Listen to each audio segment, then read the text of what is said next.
much information as we can. Again, thank you for joining us. My name is Ruby Flores, and I'm the director of the CABE Lead Educational Solutions Department, and we'll share a little bit more about our department and the work that we do across the state and also outside of the state to support our schools. And if Laura, if you can share, I don't think I have the controls. So if you can advance the slide.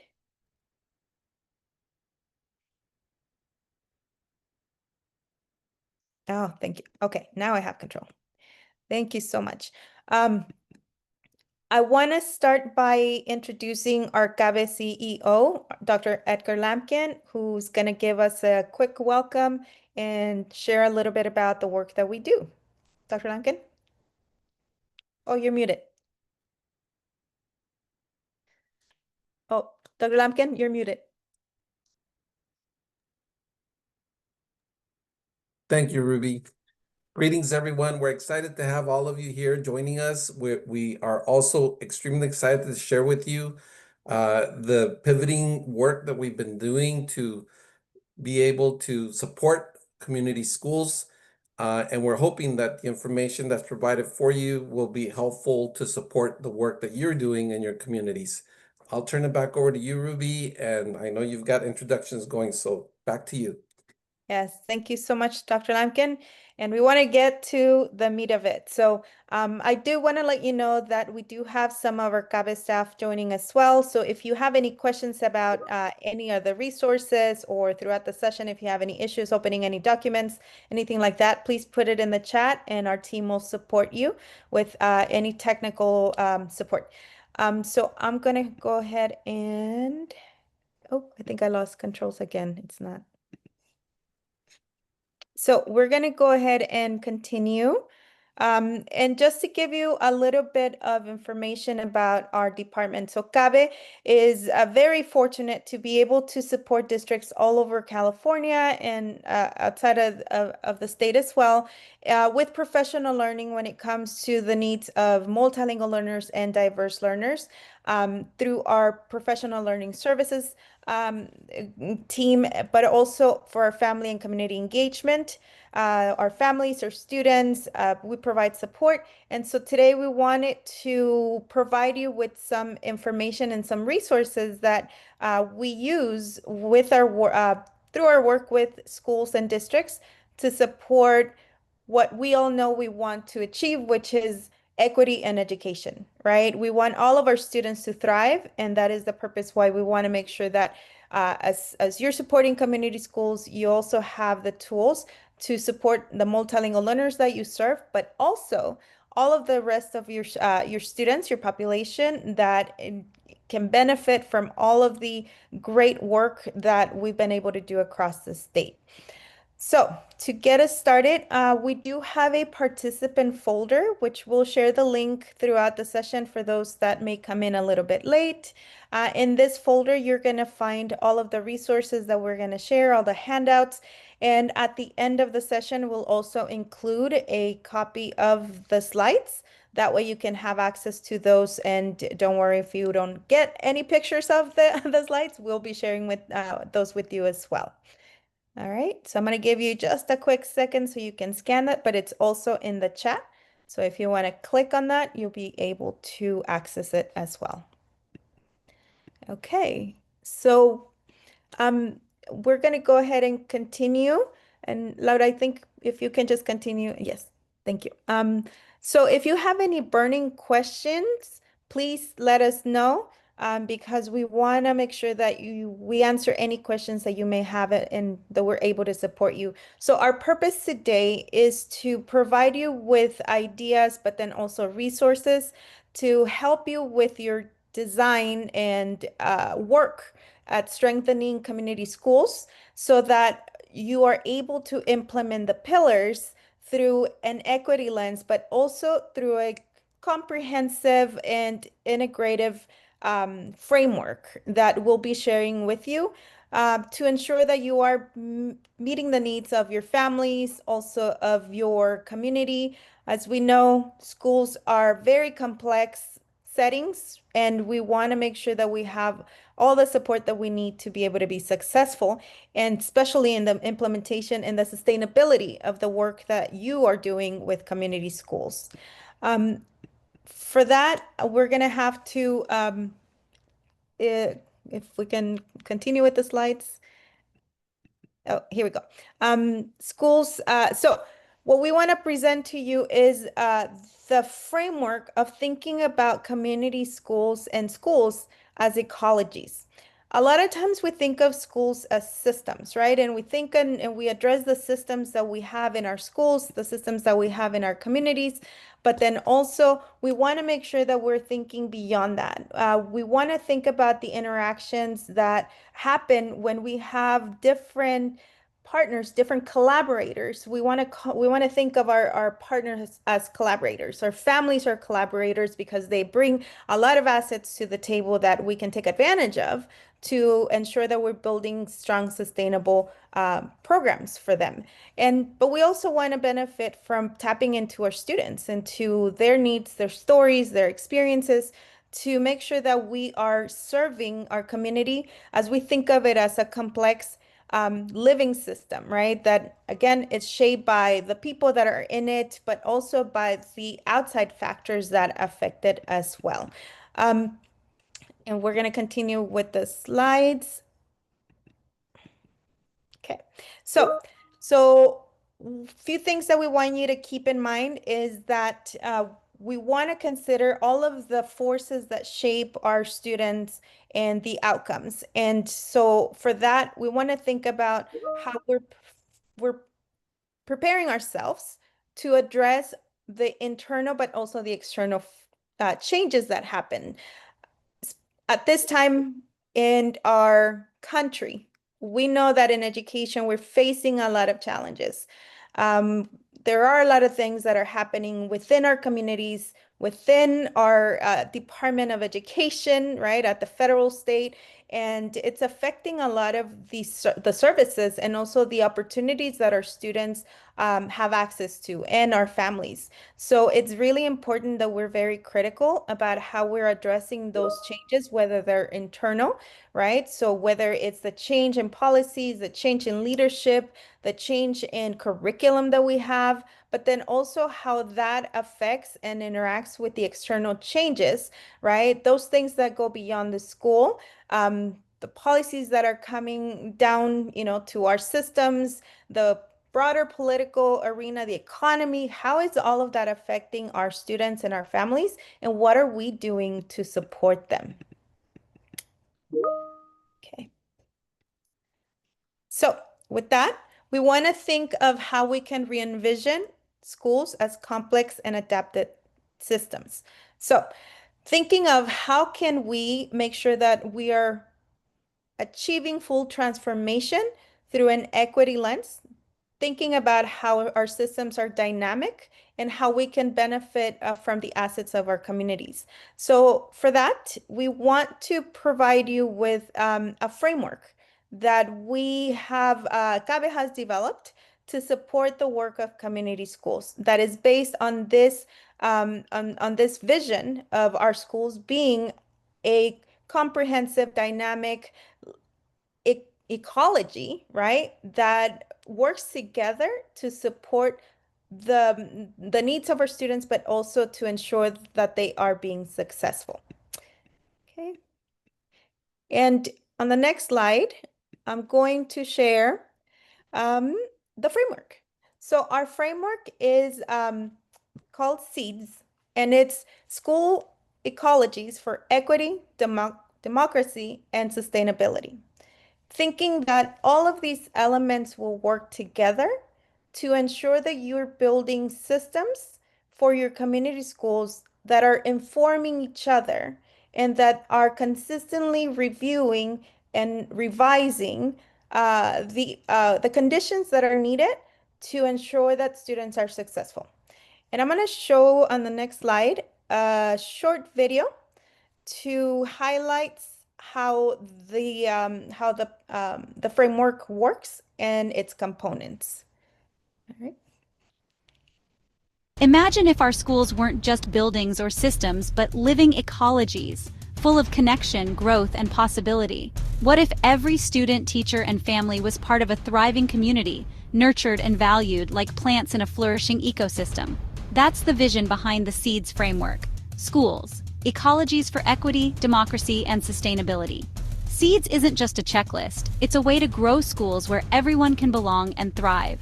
It's the foundation for building communities that are equitable, collaborative, and truly responsive to everyone's needs. So, what are the 4 elements that make up SEEDS? Roots and empowerment, equity in action, co-created innovations, and sustainable transformation. Let's break down how these elements help every learner and every school grow strong together. Let's start with roots and empowerment, the foundation of every thriving school community. When students, families, and educators are empowered, they anchor the school like strong roots anchor a tree. Their voices matter, each one helping the school grow stronger and more connected. When everyone belongs, schools become places of possibility and growth. Next, equity in action.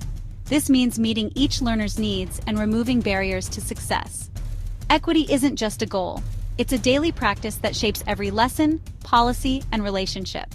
By focusing on empowerment and equity, community schools become places where every learner can thrive. Now let's explore the final 2 elements of the SEEDS framework: co-created innovations and sustainable transformation.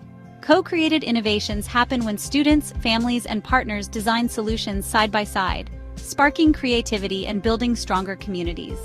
These partnerships turn ideas into action, making real change possible from the ground up.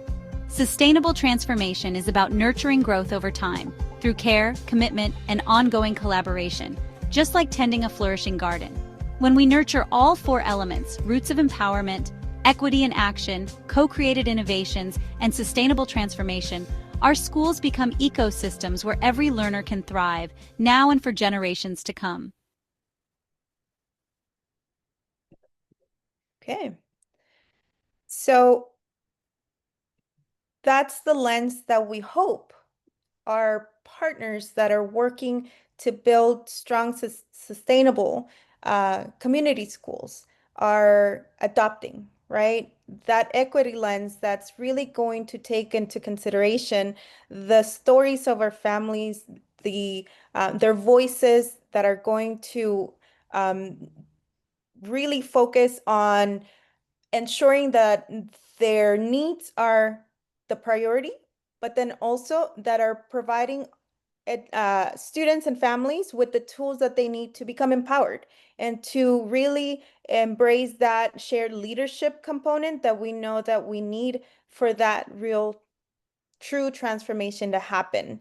Um, One of the reasons why we want to make sure that we're addressing this is because we know that real change happens from the bottom up, right?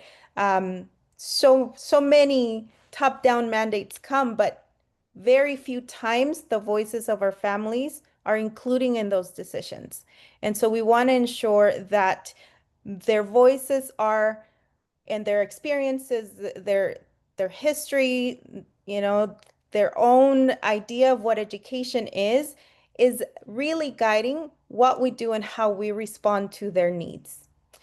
The other thing we want to make sure is that we are really working towards equity. It's easy to say, right? We know that that word it's out there and some places it's not welcomed anymore, right? But we do know that the only way for our students and our families to thrive is to really really be provided with equitable access and also opportunities to continue to build and grow. And we can't make change unless our families and our students and our teachers are part of that change, are part of informing what needs to happen. And so, in order to do that, we have to make sure that their ideas are being included, and that also as we're transforming our systems, that we're checking in to ensure that real change is happening. Again, the goal is sustainability. It is transformation. And in order to achieve that, there has to be an intentional approach to ensuring that is happening. So with all of that said, right? we want to share with you a few resources and ideas that you can implement to achieve these goals. And we also want you to think about these four elements for everything that you do. The way that we envision it is if you have certain goals that you've already established, right? How do you inform your decisions of how you're going to support your community by including all of the voices? So, for example, if we know that our students are probably, our literacy scores. We need to improve our literacy scores. Well, how are we tapping into our teachers' voices, right? How are we making sure that we're getting feedback from our teachers and understanding what they need and how, and the experiences that they've had, right, themselves as in with their literate identity. But then we also want to know what's happening with their families when it comes to literacy. What supports do they need so that they can support instruction in the classroom? And lastly, we also want to think about our students. How is the learning experience happening for them? Are we asking their feedback? Are we asking for what works for them? Are we asking about how safe they feel about engaging and taking risks in the classroom? Again, all of that should inform the plan that you create to make sure that that one goal is achieved by engaging all of the collaborators that contribute to that goal. All right, we're going to go to the next slide.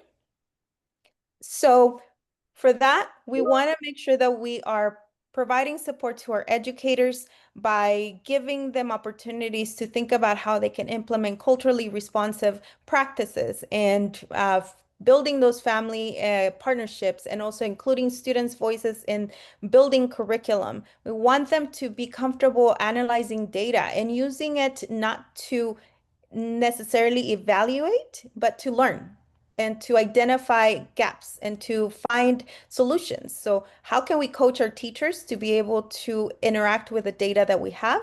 And how can we look at the data not just as numbers, but also about the experiences that they have and our families have and our students have in our classrooms? We also want to make sure that we're co-designing the instructional practices, that we're including those voices, and that we're thinking about continuous improvement cycles, but also building instructional leadership with our teachers.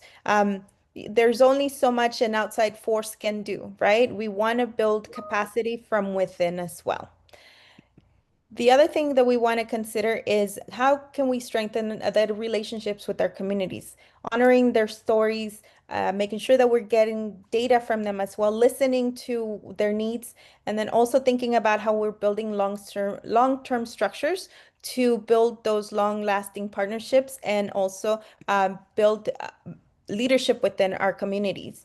So that families can advocate for themselves and then advocate for the needs of their students as well. And how can we maximize student learning?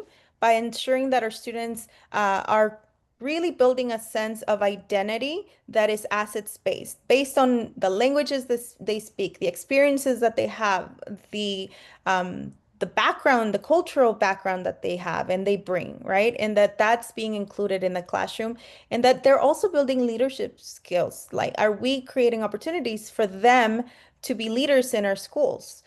For them to have a voice and what happens, right, in the systems that are created. And also that we're preparing them to be reflective reflective learners that take ownership of their own learning and that are helping us to co-design enrichment opportunities, extended learning opportunities that are going to go beyond academics, because we need academics, but we also need students to explore what they're interested in to ensure that they have aspirations to go into a specific field, right? And it's not just about the content that they learn. So with that, all of that said, we're going to go into the next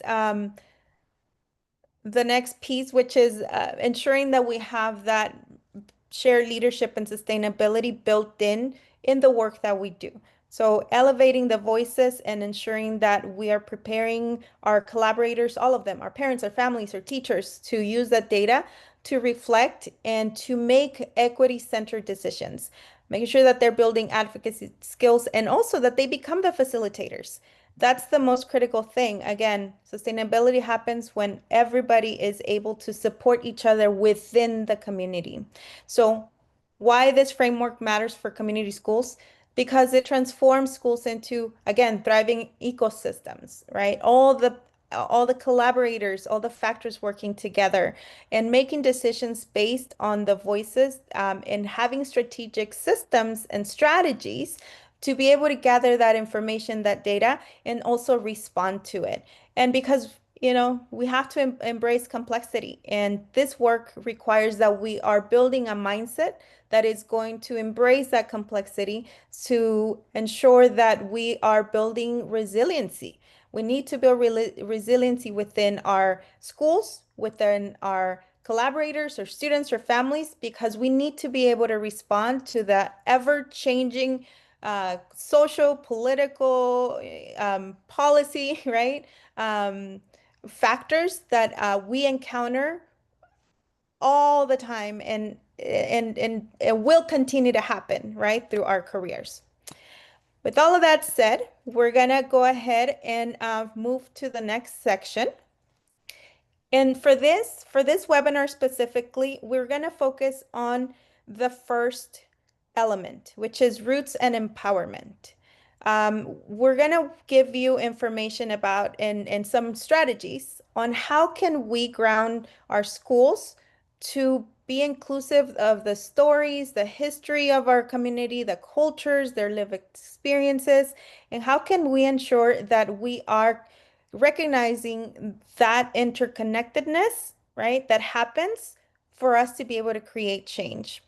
And then also that we're building a sense of responsibility to honor all of the assets, the collective wisdom that our families and our community bring into our classrooms and our schools so that it can become part of our teaching and learning, so that we are building leadership within our community so that they can all be part of that transformation and actually guide that transformation.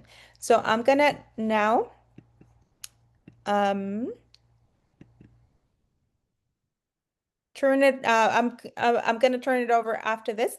But this, and you will get these, I'm not gonna read them all, but just want you to really think about and reflect what's at risk when we're not engaging our community, our collaborators, or students or families, right? And what is it that we want to change and transform? We don't want top-down systems. We don't want irrelevant or unsustainable programs. We don't want teaching that feels disconnected from the real experiences of our community. We want to make sure that our students have a voice and our families have a voice. And we want our partners and especially our students to be engaged into the work that we do. And for that, in order to be able to achieve that, then we need to ensure that we are addressing that element of how are we including their voices, their history, and providing them with targeted strategic support, learning, right, training, so that together they can work towards the same goal, right? And so with that said, now I'm gonna turn it over to my colleague Natalie, who's gonna walk you through a strategy that we want to share with you. Right. Thank you so much, Ruby, for grounding us in the idea, right, that our schools are more than systems, and that they should be viewed more as living ecosystems, or as you said, as complex adaptive systems. So before I move on to that strategy, right, I just want to highlight and center that a lot of our work is grounded in critical consciousness and the work of Freire, right? And so just very briefly, right, critical consciousness is the ability to perceive social, political, and economic inequities present in our society today, right? Freire describes it as the ability to read the world, right? Reading beyond the lines and discerning differences in power and privilege that structure inequalities, including one's own role in these dynamics, right? So thinking about how am I disrupting, or how am I perpetuating inequities, and being involved in constant reflection and dialogue with not only ourselves, right, but with those around us. All right. And so Very, very quickly, I very briefly introduce myself, right? My name is Natalie Nunez. I serve as the Assistant Director for CABE's Lead Department. I'm super excited to be here with you all today and share this space really as more than colleagues engaging in the same work, but as collaborators in imagining what's possible when we center our work in equity and work together toward transforming not only our schools, but the communities in which our schools are embedded in.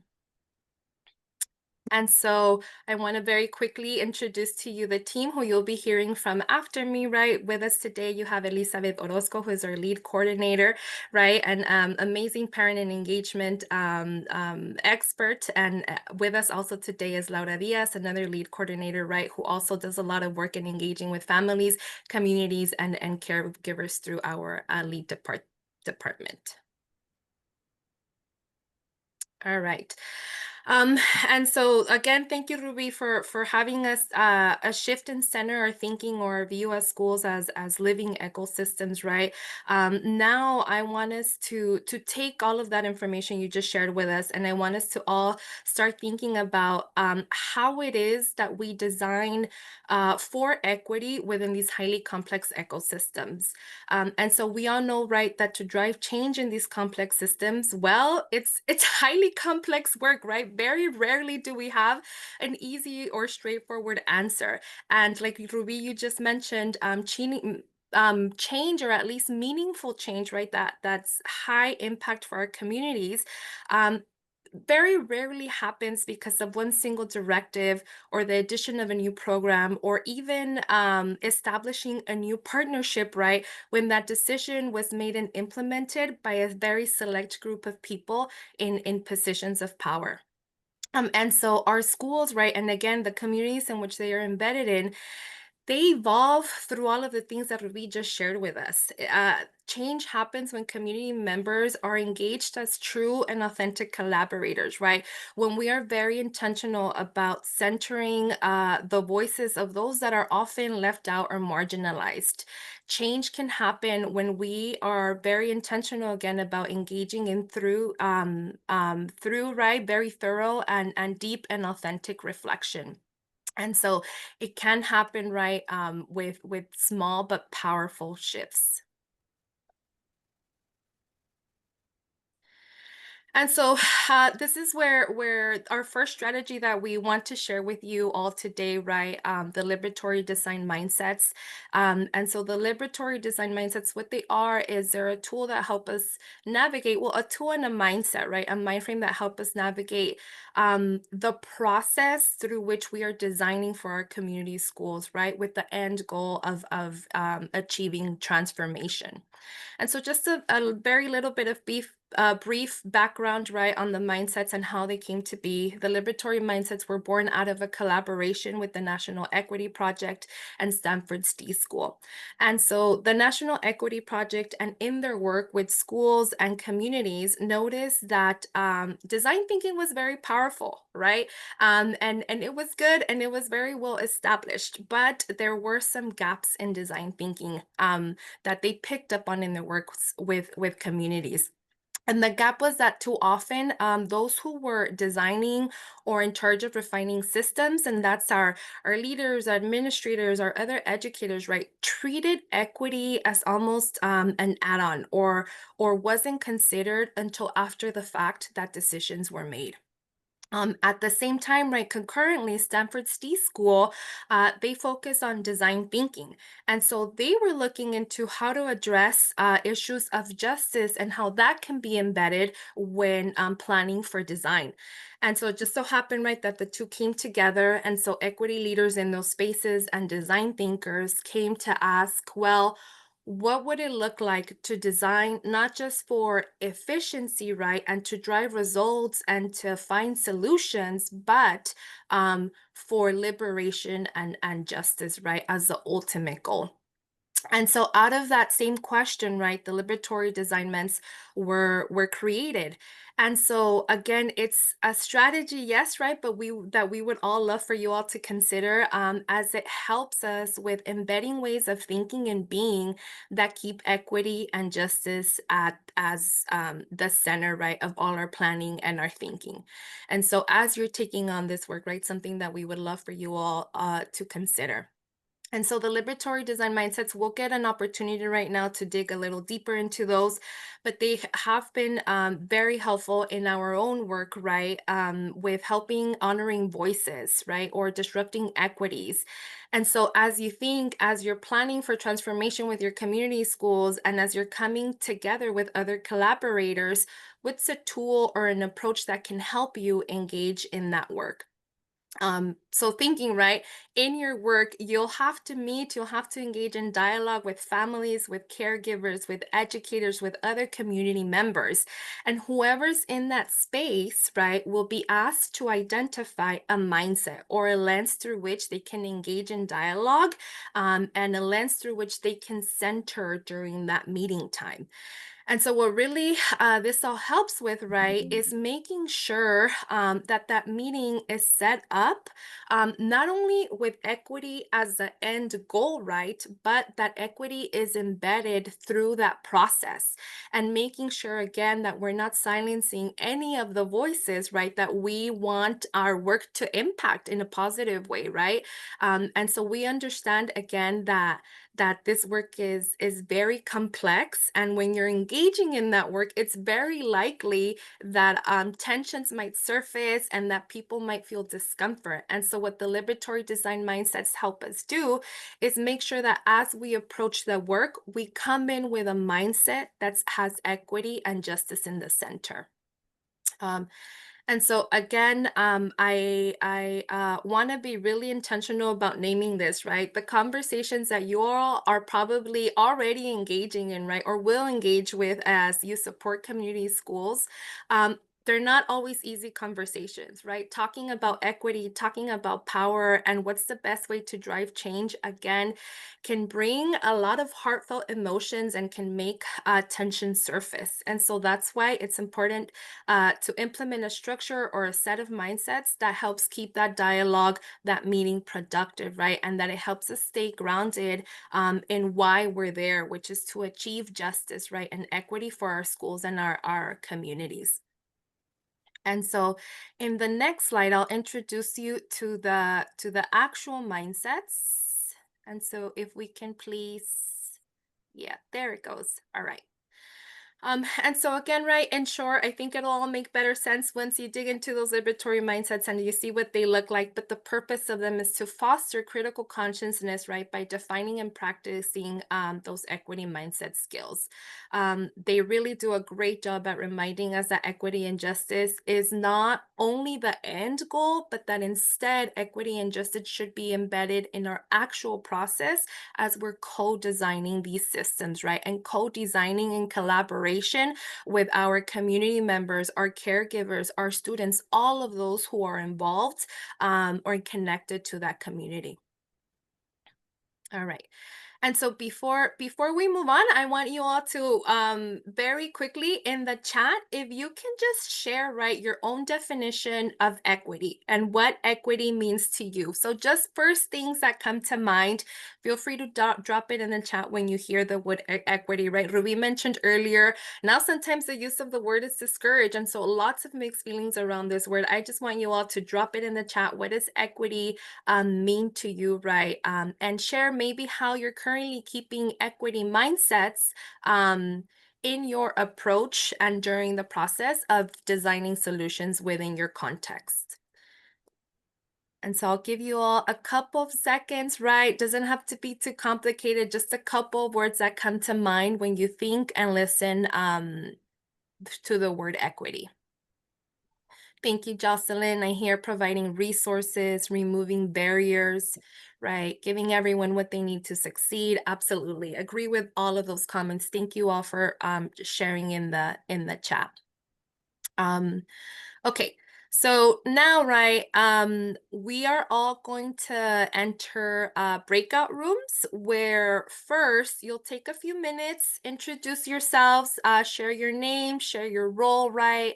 And I don't know, share your favorite ice cream flavor with the group. And then I want you to take a few minutes to review the equity mindsets. And so introduce yourselves, review the equity mindsets. And after you've had a couple of minutes to review, and it doesn't, no strict time on this, right? It could all happen organically. Review the mindsets. And after your review, I want you to identify a mindset that speaks to you, right? Or that you feel would be helpful for you. Maybe it can be something, challenge yourself. Maybe it can be something that you need to work on, an area of growth for you, right? Or something you don't practice very often. And then with your group, you're going to share why you chose that mindset and why you think it would be helpful for you in approaching this work, or in even approaching the conversation and the dialogue that we're in engaged right now. And so thank you so much for dropping the links in the chat for the liberatory design mindsets. They are available in English and Spanish and Chinese. And so all of those available for all of you. I'm going to go ahead and send you all to breakout rooms. Again, you're introducing yourselves, you're reviewing the mindsets, and then you're identifying one that you feel would be helpful as you engage in this work. All right, let me open up the breakout rooms. There it goes. So we'll do 10 minutes and then we'll come back and I'll ask you to share maybe one of those equity mindsets that stood out to you.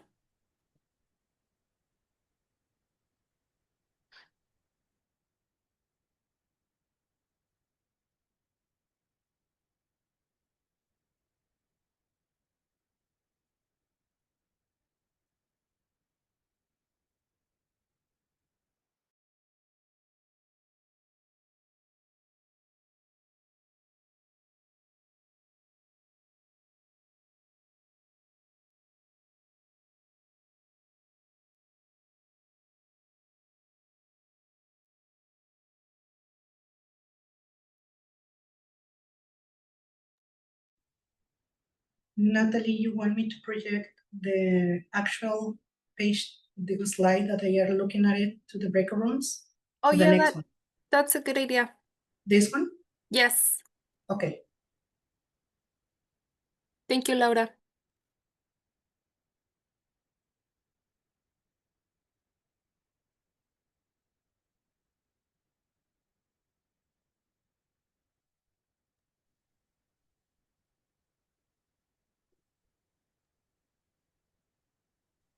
Please let us know if you're having any issues finding your breakout room. And also don't worry if you're multitasking. We know that happens, especially after school. So thank you for hanging in there.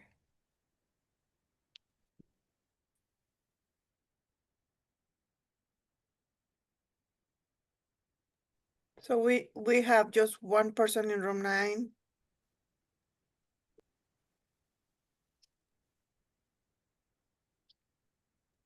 I just moved her to another room. Thank you, Thank you. Elizabeth. Thank you, Denise.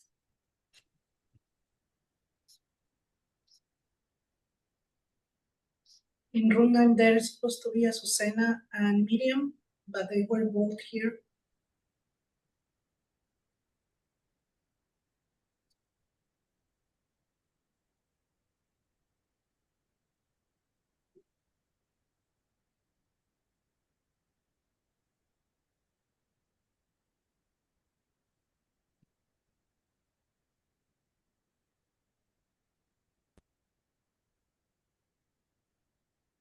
Let's see.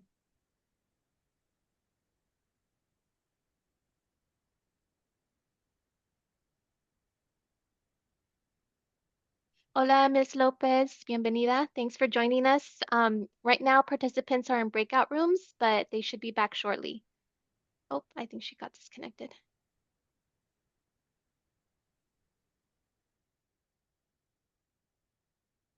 I'm gonna go hop into a breakout room. I'll be right back.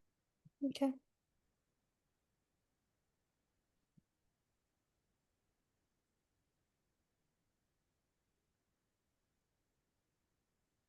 Ok, ya voy a dar refresh. Ya está la otra página, ¿verdad? Incluida, Denise. Ok. Sí, sí.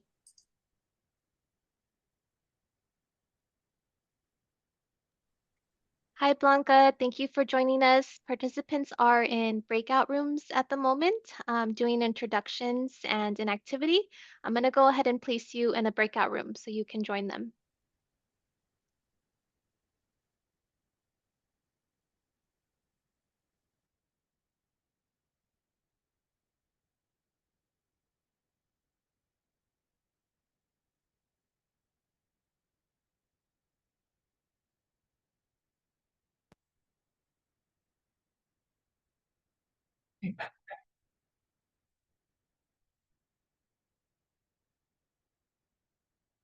I'm going to pause the recording for a moment. So you all just chose a mindset, right? One that you felt was important to you and that would help you maybe and prepare for the work that you're currently engaging with, right? For in your supportive community schools. And so if you can very quickly just drop it in the chat, which one did you choose? Why, and why did you feel that it was important for you all? And as you share that in the chat, we're going to move on to the next slide.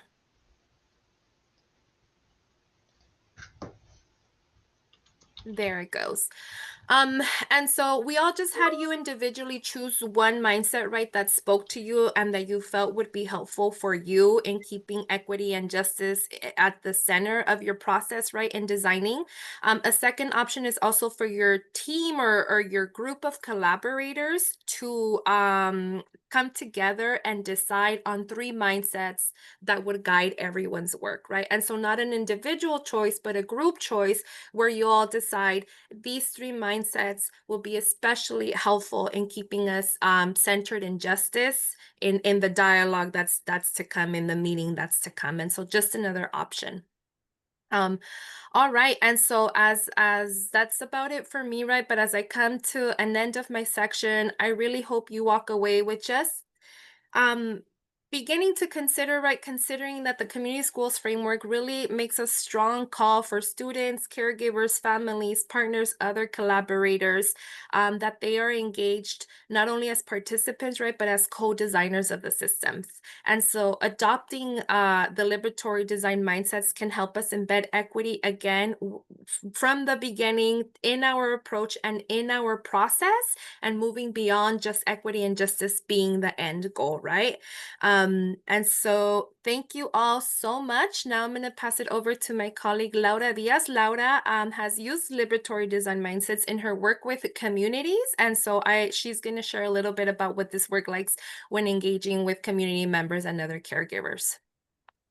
Thank you, Natalie, and good evening, everybody. So I'm just going to be following with the same liberatory mindset, but focus in families. How do we use, one of the things that Natalie and Ruby were sharing is that when we work together, parents, training parents, and also training staff and administrators, the work goes beyond expectations. Why? Because everybody is using the same tools, everybody knows what is the same language that we are using through all the schools and all the district. So that generates a better understanding between everybody, basically, right? So when we use these liberatory designs is because we wanted to build that capacity from be human hearing, create those equity between everybody, and create more conscience between the parents, well, the families, and also the staff. There are some discrepancies sometimes when we know it as teachers, but we don't apply it with the families. So for that is that I wanted to share how do we use it with the parents. So one of the strategies that we use is exactly the same that Natalie gave it to you, presented to you. We provide with the same liberatory design mindset card. We make a walkthrough to the cards, and then we try to explain why, for the point of view from you or personally, you will be using each one of these mindset, right? So for example, if I want to use the building relational trust, is because I want to create those relationships. I wanted to create those, try to eliminate those barriers that they are maybe cultural or maybe feeling behind. I don't know if you have noticed that sometimes when I go to speak with the parents, they say like, oh, this group of parents are the selected or they're the privileged in this school. We don't have the same access or we are not being reached as used as the other group. So when we bring all this together, that eliminate that barrier and then they can create a better conscience and what is so important and what are the strategy that they can use. So when we enter to the parents and we work with the parents, this is how we look at it. So we look at the strategies and we start sharing. So this time, try to switch your hat from teacher, administrator to a parent, okay? So as a point of view of parent, I wanted for you to choose for your 12 liberatory design mindsets that we were looking at. Please share in the chat which one you will use when you are working with your school committees,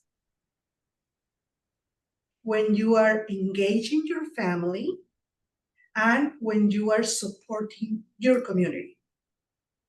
Okay, so I'm gonna put it in here again. And I wanted to just refresh which are the 12 liberatory design mindset. You got it in there? Remember, we have all of these, right? So we have practice self-awareness, recognize oppression, seek liberatory collision, bias toward experimentation, attend to healing, catalyze opportunity to transform power, focus on human values, embrace complexity, build relationship trust, don't share, don't sell, right? Exercise your creative courage or work with the fear and discomfort. Okay, so I would like for you to share them in the chat. I'm gonna give you like 2 more minutes because there are 3 that you are choosing, right? You are choosing 1 to use when you work with your school communities, 2 when you are engaging your families, and 3 when you are supporting your community. Okay, I'm seeing a few answers. Thank you, Susan. So building relationship trust, have trust between families, staff, community. Thank you so much. And then we also have Haida, build relationship trust. So that's one of the more uses for you. Okay, so 1 more minute for you to try to build trust. That's one important, right?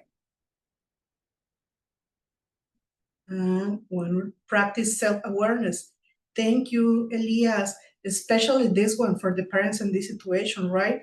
We are focusing, try to provide for our students, try to provide for everybody, but we forget ourselves. If we are not well, we can bring nobody to be well also, right? So thank you so much for doing this with us. So as you can see, these activities that these strategies that we are using today, you can do it with whatever group of people that you are in, okay? So now I'm gonna pass Elizabeth the microphone, so she can share another strategy that we can use it also with a staff administrator, but for this time, it's gonna be focused on our parents. Thank you. Elizabeth? Thank you so much, Laura. If you can help me out, there you go. Okay, thank you so much. And one of the beauties and privileges that I have is to work with families, right? And one of these strategies that we work with our families, because that is the other important voice that we have when we create or we want to create a great system at our schools, is the community learning theory, which I think most of you No. The community learning theory was created by Dr. Roberto Vargas, and it just disappeared. I can move. There you go. Thank you, Laura. What is it?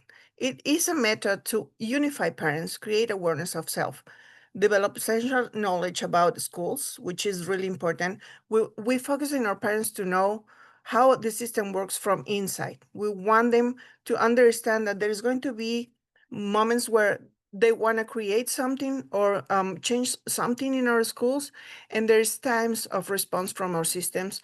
There's going to be other occasions that it doesn't matter what we try to change, the system doesn't allow us to change as soon as we want, or it's never going to happen. But if our parents know how the schools work from inside, they understand all these situations, and then we can collaborate as a team. Also, the community learning theory establishes relationships with other parents and school personnel to increase our power and advance the group's vision. We want to understand the school system as a clock where every single piece it is important. Our administrators, our staff, our teachers, our families, and our students. If one of these important pieces is missing or is not um, raising their voice in a positive way, and I mean collaborate as a team, the clock is not gonna work. That is simple. So in the next slide, thank you, Laura. We're going to apply something that comes from this community learning theory, that is conocimiento. This is a reflection activity that open our meetings, our sessions, to allow every single parent to share and reflect on their knowledge and experiences with one another. We, in our sessions for our parents, like we're going to talk about this later, but for example, when I work with them in our sessions for Project to Inspire, we always ask them to reflect in one question related to the topic that we are having with them. Today, we're going to practice this conocimiento with you, which I think is a beautiful strategy. And we're going to go back to our breakout rooms, and I want you to reflect in these questions. What is your cultural background or identity? What aspects of your culture, heritage, or personal journey have influenced your life? Why did you enter the educational or family engagement work field? Which I think that is the most important thing. What moves you to have this passion to be here working with the system? What are your greatest challenges in working with the schools? Which is not an easy task, and I want to congratulate you. And I am very grateful for all of you that are willing to do this amazing job. So now that I said this, I'm going to ask my colleague Denise to send everyone to the breakout rooms. We're going to share this with you, and we're going to have some minutes to answer these questions. Please allow all the team members to share with you. Thank you so much. See you in a bit.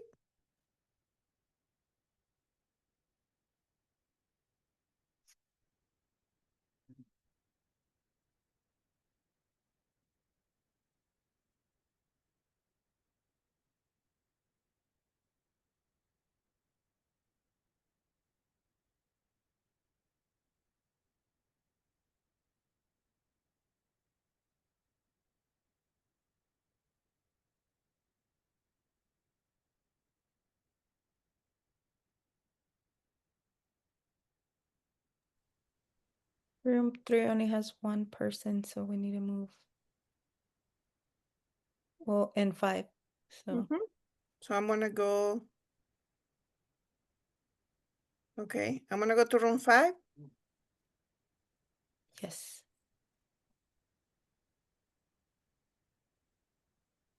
Let's see.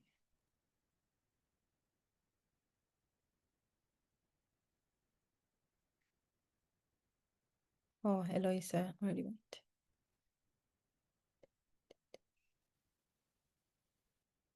Okay. I think everybody has a partner.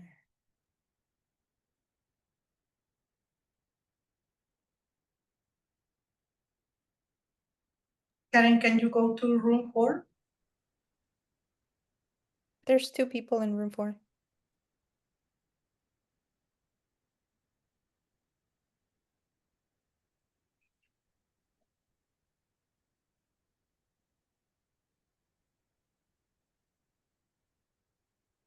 I think everybody has a partner.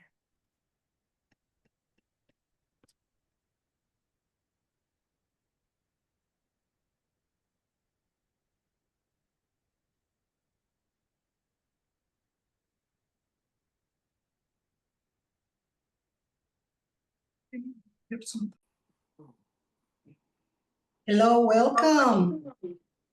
Welcome, everybody.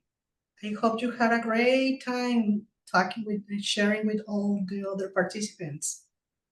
Let's wait for everybody to return to the room so we can share your experience in here, okay?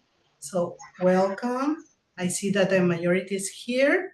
So we just wanted to hear, I hope, as I was saying, I hope you had a great time sharing all this important knowledge to another people, right? So I'm gonna pass the microphone to Elizabeth so she can continue conducting the session. Elizabeth?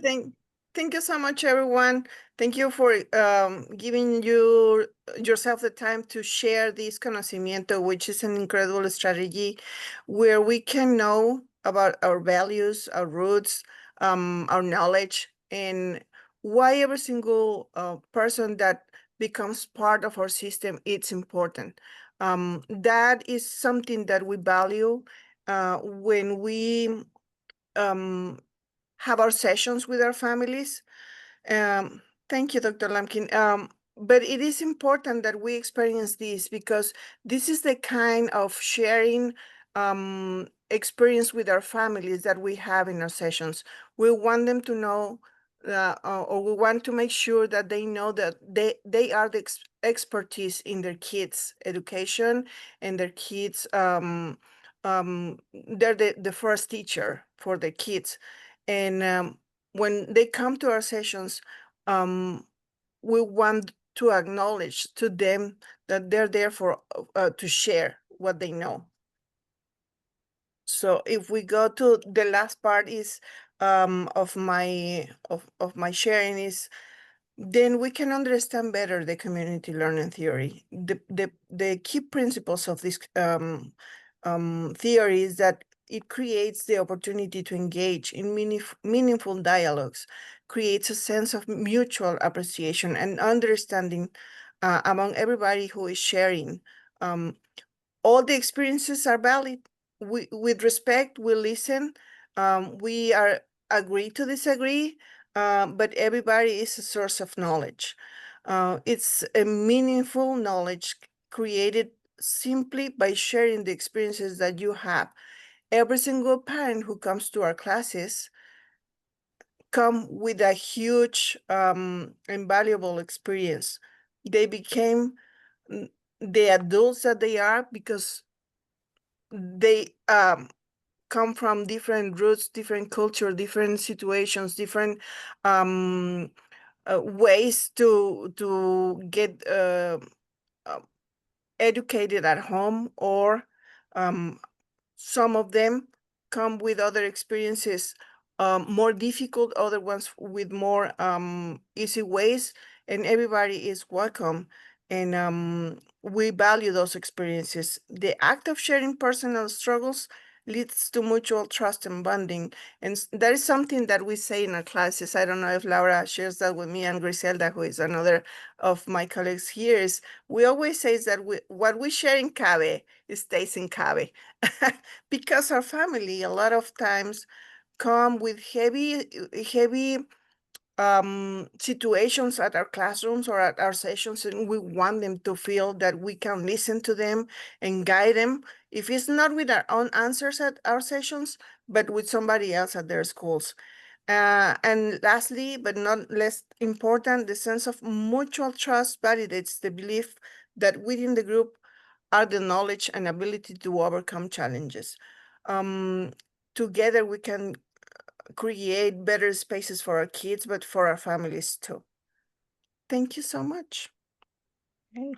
Thank you, Elizabeth, and thank you to our team for sharing a few strategies. And this is just, there is so much that we can do. There are so many different things that we can do, but we wanted to give you just a few takeaways, right? So that you can start thinking about how you're engaging your community, how you're focusing on building those strong roots, and by using, right, and acknowledging the assets that our families bring and also their experiences, but then also thinking of how we can continue to provide them with support that is targeted and that is aligned across the system that the current systems that we have, so we can transform those into ecologies, right? Into all the pieces, all the contributors working together, informing each other's work.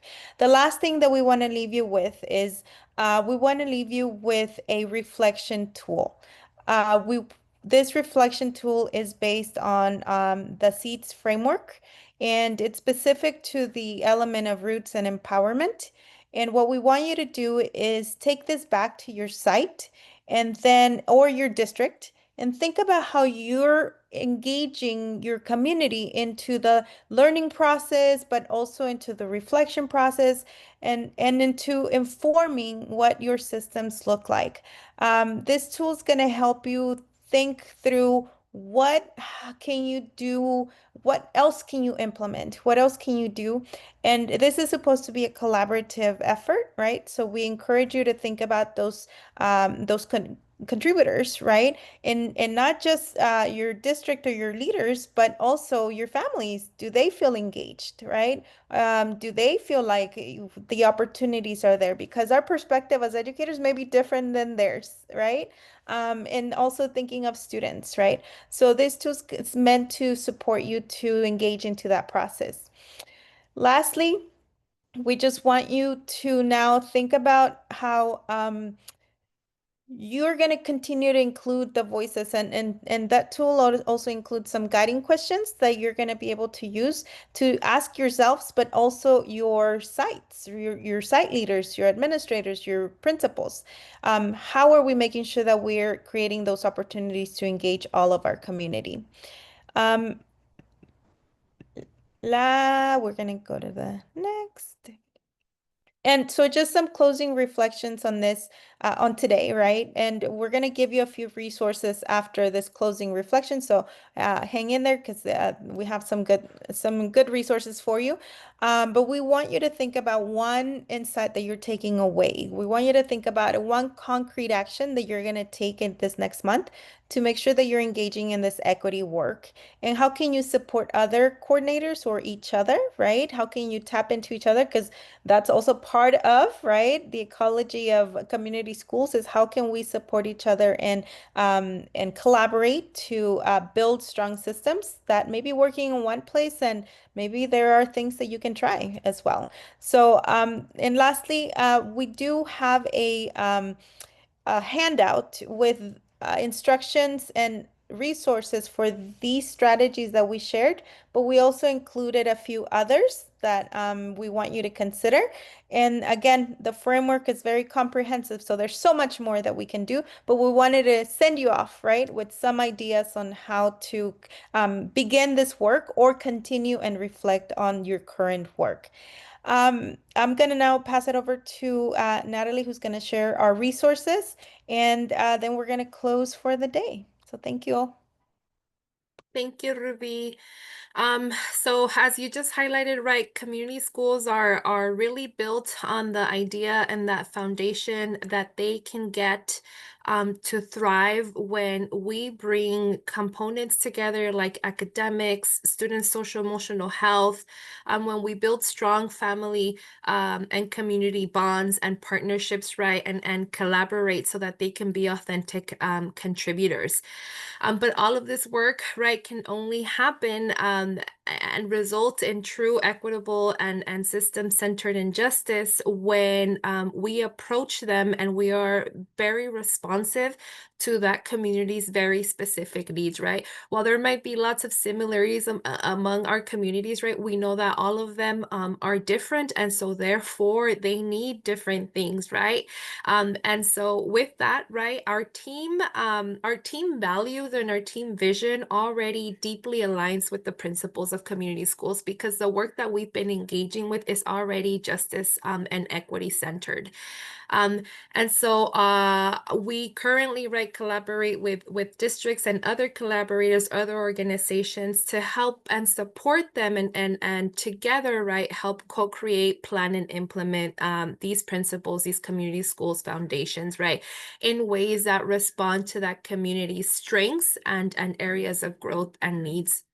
And so if your team, right, is in the process of exploring how to approach community schools, how to approach that community schools framework, we would be happy to connect with you all and think of next steps with you, right? Because we do have a core number of offerings, right? But however, we know that if we're thinking of our schools and communities as complex adaptive systems, then there is no one size all fits solution or program that we can go in there and implement and look the same for everybody and truly drive those results that we want to be with, right? And so again, we would love if you're interested, right, and you want to learn more about how we can support you in engaging in this work, right, and with not only, again, keeping equity and justice as the goal and as the end result, but embedding equity and justice throughout that process, right, so that we make sure that our communities, our partners, our collaborators are co-creating these solutions, right, that would best help support them and really result in transforming their schools and their communities.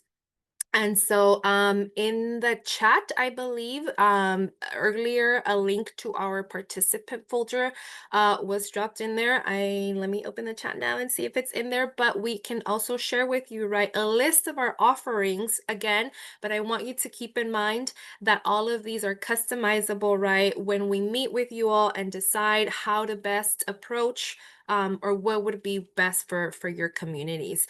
And so I'll leave my contact information in the chat, right? If you would like more information, have any questions about any of the information you heard today, we're always willing and happy to help and meet with you as you see fit.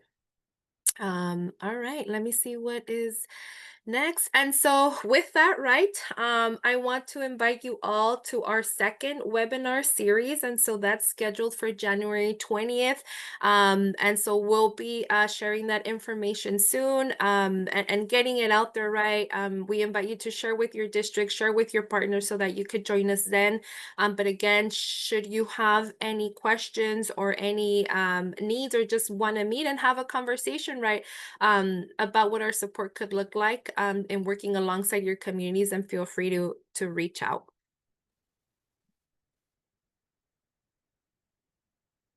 Let me see. Oh, yes. If I think we have time to share, right? I wanted to also take the opportunity to share and invite you to share with your networks. We have recently been awarded a grant through a collaboration with Count Play Explore and the Fresno County Office of Education. A topic very near and dear to my heart. We will be working soon in providing free professional development in the area of STEAM, and so inquiry-based learning, and we are embedding how to approach STEAM instruction through an equity lens, through a justice-centered lens, through socially, culturally responsive lens, right? And speaking of equity and justice today, there are very deep and severe inequities in STEAM representation for some members of our community, right?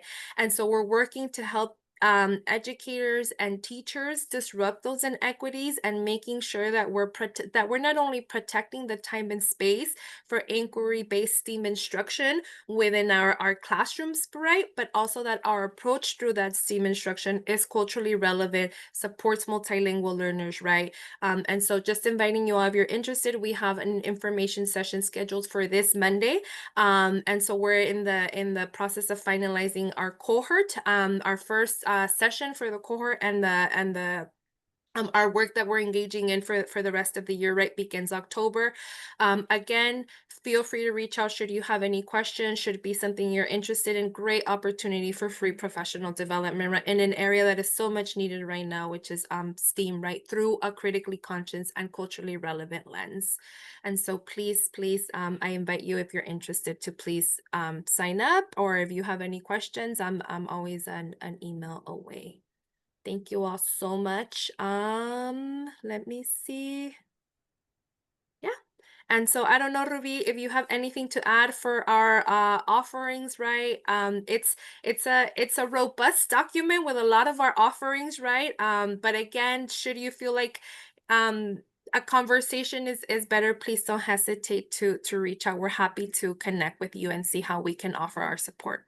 Yes, and no, thank you, Natalie. And we just want to make sure that we are, because there is so much at stake, right? When we work with our diverse communities and when we're thinking about how we're going to implement systems, right? Or how we're going to approach the community school development, that for us, it's important that you have tools. So that's why we invite you. This is going to be a webinar series that we're going to have through the year.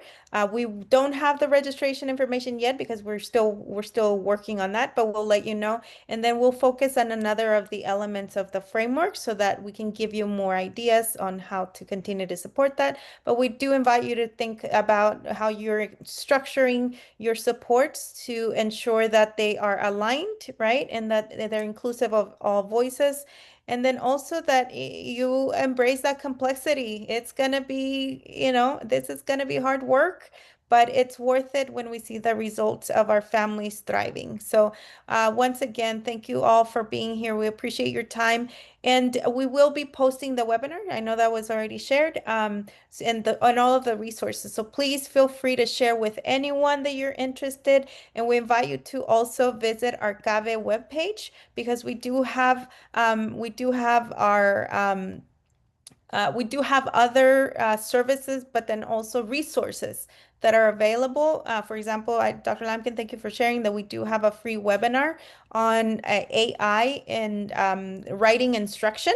So again, keep checking in because we try to provide as much support and as many resources as possible, but we're also happy to partner with anyone that wants to continue on this equity journey. So once again, thank you. We appreciate your time, and we hope to see you soon at the next webinar.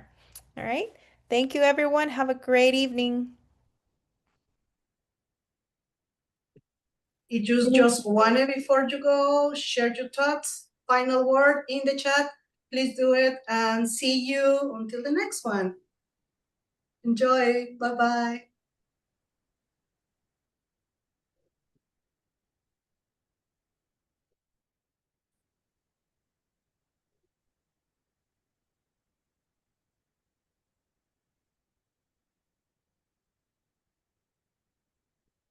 Yes, gracias, Margarita. Unidad. That's a great word. Bien hecho, excelente, equipo maravilloso.